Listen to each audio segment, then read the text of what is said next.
अरे बाप रे बाप, घबरा गए क्या? अरे घबराना नहीं है, ये एरो मुझे नहीं लगा है, लेकिन अगर सच में ये एरो होता तो ये आकर अगर मुझे हिट कर जाता तो मुझे काफी चोट हो लगती, इसकी एनर्जी मुझे ट्रांसफर हो जाती। तो ये जो एरो है इसके पास इस समय कौन सी एनर्जी है? इसके पास एनर्जी है काइनेटिक एनर्जी। जी हाँ, तो मैं इस समय डिस्कशन करने वाला हूं काइनेटिक एनर्जी के ऊपर, और अगले कुछ मिनट में आपको काइनेटिक एनर्जी से रिलेटेड सारे कंसेप्ट में क्लियर कर दूंगा, तो इस सेशन को एंड तक आप जरूर देखिएगा, है ना।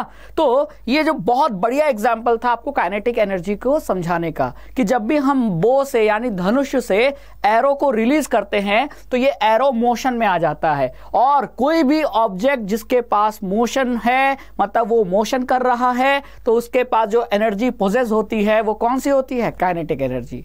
तो हमको इतने एग्जाम्पल से ये पता चल गया कि काइनेटिक एनर्जी क्या होती है, इसकी डिफिनीशन हमको क्लियर हो गई। तो वही डिफिनीशन यहां लिखी हुई है, the kinetic energy is the energy possessed by an object due to its motion. अगर ऑब्जेक्ट मोशन में है तो उसकी कुछ ना कुछ वेलोसिटी होगी, और उस मोशन के कारण उस ऑब्जेक्ट के पास जो एनर्जी प्रेजेंट होती है उसी एनर्जी को हम काइनेटिक एनर्जी कहते हैं। यानी कि काइनेटिक एनर्जी तब तक मौजूद रहेगी ऑब्जेक्ट में जब ऑब्जेक्ट मोशन कर रहा है।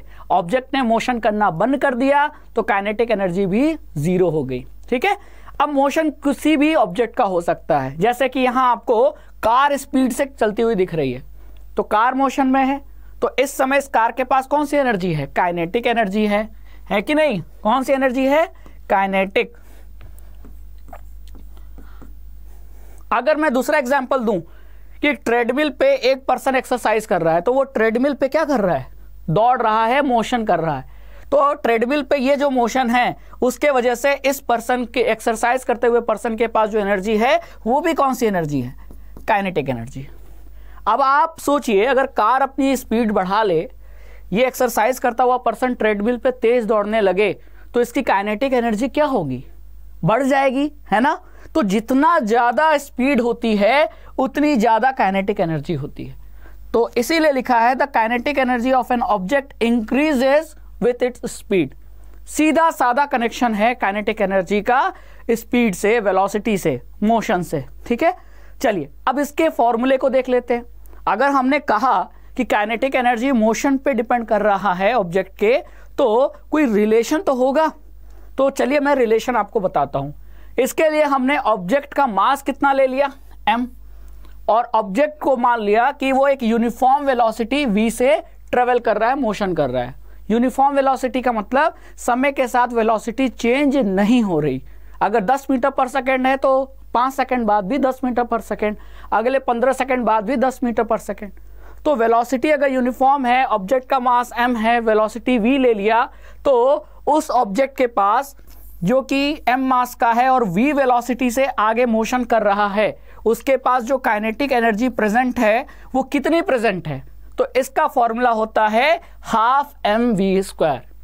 ठीक है, तो काइनेटिक एनर्जी का फॉर्मूला होता है हाफ mv², जहां m क्या है? मास ऑफ ऑब्जेक्ट, और उसी ऑब्जेक्ट की वेलोसिटी का स्क्वायर कर दें हम और फिर मल्टीप्लाई कर दें तो ये आ जाएगा काइनेटिक एनर्जी। ठीक है, तो ये तो हो गया फॉर्मूला। अब काइनेटिक एनर्जी क्योंकि एक टाइप की एनर्जी है ना, एनर्जी के कई टाइप होते हैं। काइनेटिक है, पोटेंशियल है, फिर आपका न्यूक्लियर एनर्जी है, इलेक्ट्रिकल एनर्जी है, बहुत सारे एनर्जी के फॉर्म्स होते हैं, उसमें से एक काइनेटिक भी है। तो एसआई यूनिट एनर्जी का क्या होता है? जूल। तो काइनेटिक एनर्जी का भी एसआई यूनिट क्या होगा? जूल होगा। अब आप सोच रहे होंगे कि ये तो बहुत इंटरेस्टिंग चीज है, अगर हमको एनर्जी का यूनिट पता है तो किसी भी एनर्जी के यूनिट में हम जूल कह सकते हैं। बिल्कुल, ठीक है। तो काइनेटिक एनर्जी का भी एसआई यूनिट क्या होता है? जूल होता है। अब ये जूल नाम आया कहां से? ये साइंटिस्ट के नाम पे रखा गया है। कौन साइंटिस्ट? जेम्स प्रेस्कॉट जूल के नाम पर ये एसआई यूनिट जूल रखा गया है एनर्जी का। ठीक है, तो काइनेटिक एनर्जी का भी एसआई यूनिट क्या होगा? जूल होगा, क्योंकि काइनेटिक एनर्जी भी एक टाइप की एनर्जी है। ठीक है, अब हमको कंसेप्ट पता चल गया, फॉर्मूला पता चल गया। अब हम क्या कर सकते हैं? इस कंसेप्ट पर बेस्ड क्वेश्चन को सॉल्व कर सकते हैं। चलिए तो सॉल्व करते हैं, जिससे आपको ये आइडिया लगेगा बच्चों कि एग्जाम में किस टाइप के क्वेश्चन काइनेटिक एनर्जी पर पूछे जाते हैं। ठीक है, चलिए तो क्वेश्चन नंबर 1 देखते हैं क्या पूछा है। एक object of mass 15 kg is moving with a uniform velocity of 4 meter per second. What is the kinetic energy possessed by the object? तो हमको मास दिया है, वेलोसिटी दिया है, काइनेटिक एनर्जी पूछा है, तो सीधे सीधे फॉर्मूला लगा देते हैं। तो फॉर्मूला क्या होता है, हाफ एम वी स्क्वायर, ये होता है ना काइनेटिक एनर्जी का फॉर्मूला। जी हाँ, हाफ इंटू एम कितना है 15 kg इंटू वी कितना है 4। अब ध्यान रखना 4 मीटर पर सेकेंड में है, ठीक है। तो आपको यहाँ जो v वेलोसिटी रखना है वो मीटर पर सेकेंड में ही रखना है। अगर किलोमीटर पर आवर में दिया हो तो वेलोसिटी जो कि किलोमीटर पर आवर में दिया है उसको मीटर पर सेकेंड में चेंज करना पड़ेगा। अगर आप चेंज नहीं करोगे तो गलत हो जाएगा। अब यहाँ क्योंकि मीटर पर सेकेंड में पहले से दिया था तो हमको चेंज करने की जरूरत नहीं पड़ेगी, हम डायरेक्ट ये v की वैल्यू यहाँ रख देते हैं। तो v का स्क्वायर था तो 4 का स्क्वायर, ठीक है। ये हो गया आपका 15 इंटू 4 2 जा 8, और इसको आप सॉल्व करोगे तो 5 8 जा 40 और 8 1 जा 8 4 120, तो ये आ गया 120 जूल, ठीक है। तो हमारे पहले क्वेश्चन का आंसर आ गया, the kinetic energy possessed by the object is 120 joule, ठीक है।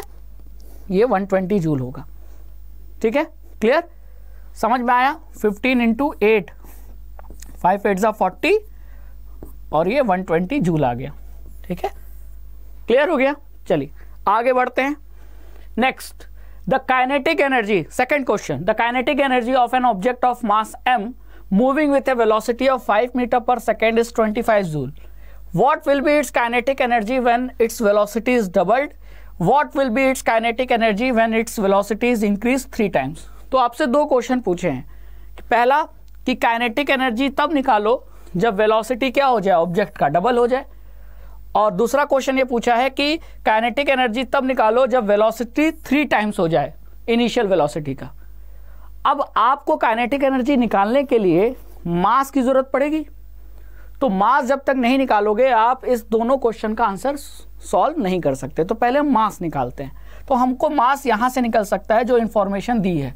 तो काइनेटिक एनर्जी होता है हाफ एम वी स्क्वायर के इक्वल, तो काइनेटिक एनर्जी दिया है 25 जूल, ठीक है, equal to half into m निकालना है, और v दिया हुआ है मीटर पर सेकेंड में तो चेंज करने की जरूरत नहीं। तो v का स्क्वायर मतलब v कितना दिया है 5 मीटर पर सेकेंड, तो 5 का स्क्वायर मतलब 5 इंटू 5, ठीक है। तो 5 इंटू 5 कितना होता है 25, इधर भी 25 है तो ये कट जाएगा, तो मास कितना आ जाएगा 2 किलोग्राम।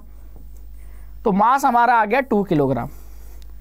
अब हम इस क्वेश्चन का और दूसरे क्वेश्चन, मतलब यहाँ जो दो क्वेश्चन पूछे हैं दोनों का आंसर निकाल सकते हैं, ठीक है। अब काइनेटिक एनर्जी हमसे कब पूछा है, काइनेटिक एनर्जी पूछा है जब काइनेटिक एनर्जी तब निकालना है जब वेलोसिटी डबल हो गई। डबल मतलब पहले 5 थी तो अब डबल हो जाएगी, तो कितनी हो जाएगी 10। तो मैं करूंगा हाफ एम, एम कितना है 2 इंटू वी स्क्वायर, वी कितना रखूंगा तो डबल, डबल मतलब 5 का डबल 10, तो 10 इंटू 10। तो इसको मैं सॉल्व करूंगा तो ये आ जाएगा 100 जूल। तो इस क्वेश्चन का आंसर आ गया 100 जूल, ठीक है। अब नेक्स्ट पूछा है कि find the kinetic energy when its velocity is increase 3 times. 3 time हो गई, 3 टाइम्स मतलब 3 गुना बढ़ गई। तो पहले 5 थी तो इसकी 3 टाइम्स कितना हो जाएगा 15। तो हाफ इंटू मास, मास कितना है 2 इंटू 15 इंटू 15, ठीक है।